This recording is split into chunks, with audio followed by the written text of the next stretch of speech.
Good morning, my name is Fermin Buitrago.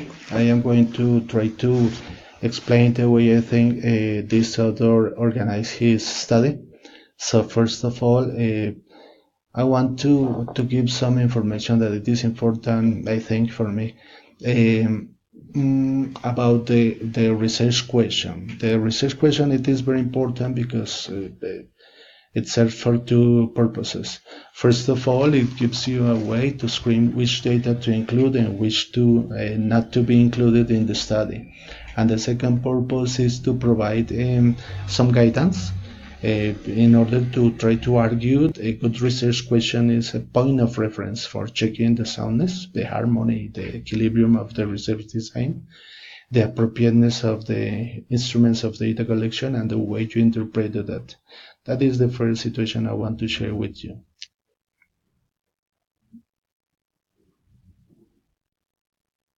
Second situation I think that is very important is to try to understand what are the open-ended questionnaire item that you should avoid in order to try to be a very organized and not confusing situation. The first kind of items that you should avoid, that you must avoid, are double-barreled. That are the items that are asking about two or more issues at the same time, so you need to avoid them. Second is the double negative items that contains two negatives in one only question, and they tend to be very confusing for the participant of the interview. Number three, leading items, that are the questions that encourage learners to respond in a certain way. So those are very manipulative. You need to try to avoid. And the fourth kind are the irrelevant items that are not related with the overall purpose of the study and the importance of this study. And the last one is the bias items, that are the questions indicating bias or prejudice against a particular group of people. So it is important to try to avoid this. Now, what are the most important characteristics of a qualitative research? First of all, the purpose is to understand a phenomenon or individual. You don't have to collect many information that has to do with quantities, amount, and this kind of things. You only have to try to explain the situation that is in the case of study. Second, the research question. The research question is an ongoing and dynamic that can change or can be changed through the study. It is not only a static and fixed question, but but you can change it in order to try to organize your results in a very good way at the end of the study. Participants tend to be a small number. In this case, as you are going to see, you only need four authors in order to make this, four participants in order to do this study. Length to study, long term. You need to have a study that could have the possibility to be interpreted and organized and evaluated in a short time, but all of the purpose is to try to bring some conclusions and debates and discussions for a long term in order to try to open the panorama to organize this kind of studies. Language, in this case, language is descriptive. It is not enumerative, but you only try to explain the phenomenon in order to try to be understood for the people who are taking into account this kind of studies. And the last part is data analysis.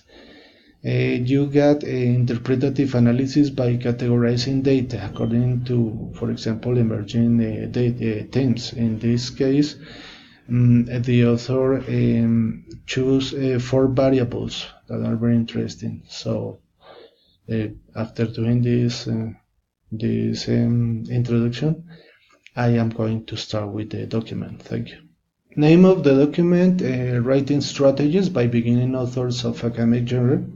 The author is Abdul Sayed. He is a teacher in the Department of English Language Education in Indonesia. What is the purpose of this study?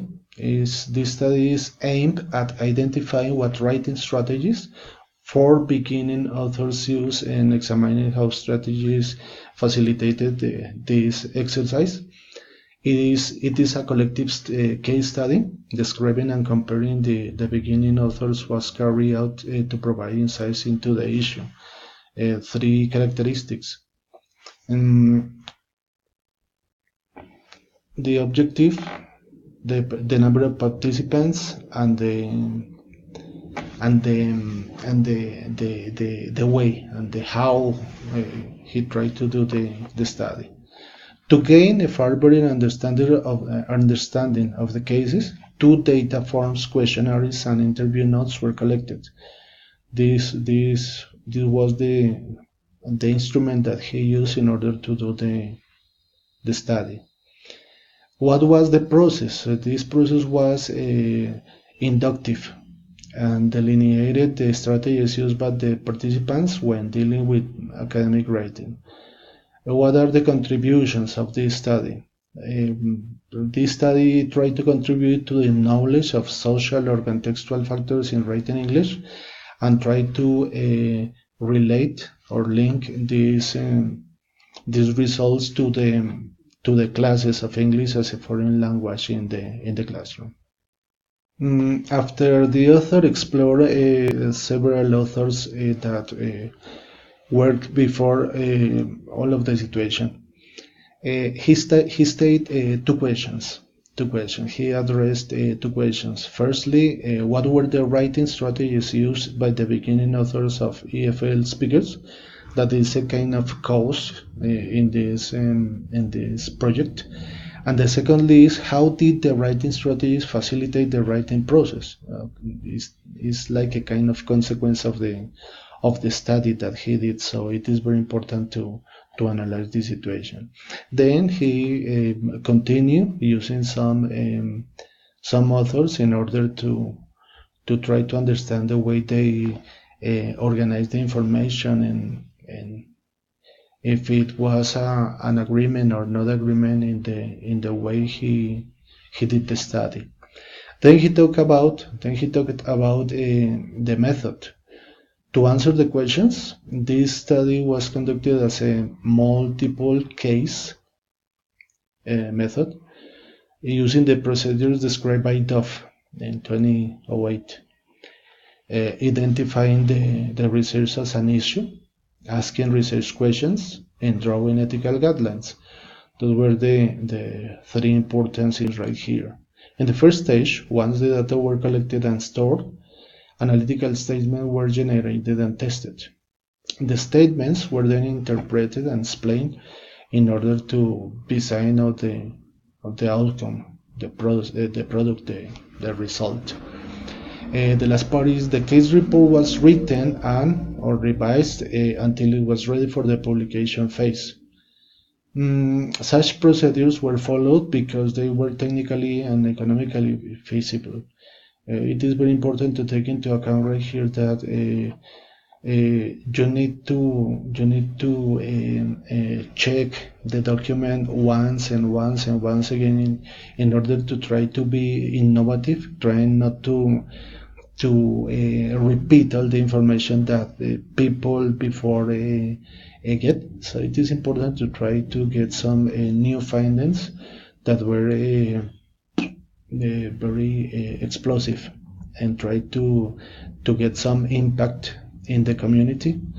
So it is very important to try to do it in a very different way as any other people before has done.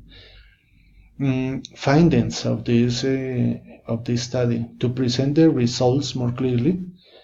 This part of the document is divided into 2 parts. In the first part, the results from the questionnaire will be shown, only the results.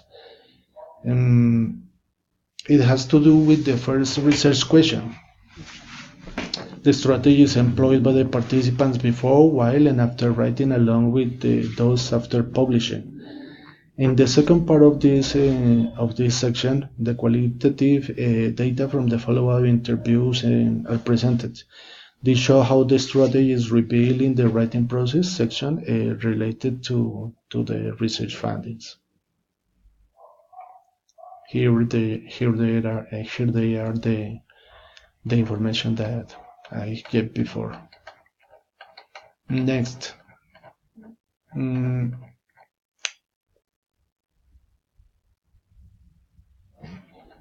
It is important to understand that these kind of studies are made to begin a discussion that is not short term but long term. So in this case, the discussion says something like this study, with its limitations such as data collection method and the moderation of the current process for the sake of time, has suggested how the beginning authors went through all the stages of the writing process, from pre-writing into publication of the masterpieces. The strategies employed by the beginning authors can be categorized into social, affective, compensation, and cognitive strategies for a variable that I had about in the beginning, nearly the beginning of the video. And the last part is the conclusions. The most important conclusions are that emerges from this studies the social and affective strategies are more often used than the other two strategies. It is very important for us because sometimes we had taken into account that the didactic and pedagogical situations are very important in the rooms, but we don't take into account that social and affective strategies are fundamental to try to get better results, the best results in the products that we can get in the classroom. The other conclusion is that the socio-affective strategies such as writing forums and conferences or journal writing, along with moods such as a quiet environment, determine the use of both compensation strategies for overcoming any gap in knowledge of the language and cognitive ones for increasing the efficiency. It is very important to try to take into account the environment of the classroom, the way we communicate with students, and it is very important to try to use writing, the expression of students' ways. So it is very important to have in mind this kind of studies results. Further research on how a single category of the above writing strategies is used by beginning authors is of great importance to dig deeper into this topic. It is certainly the case longitudinal study in which the beginning authors are studied for a certain time period in order to see how the use of writing strategies changes and develops with time would be more illuminated. This part is very interesting for me because you can take this kind of suggestions in order to organize a new study, in order to try to deep and develop many other theories. So for me it is very interesting that these kind of studies could be known and read by many people, because different people try to focus different opportunities to do this kind of thing. So for me it is very interesting. Thank you.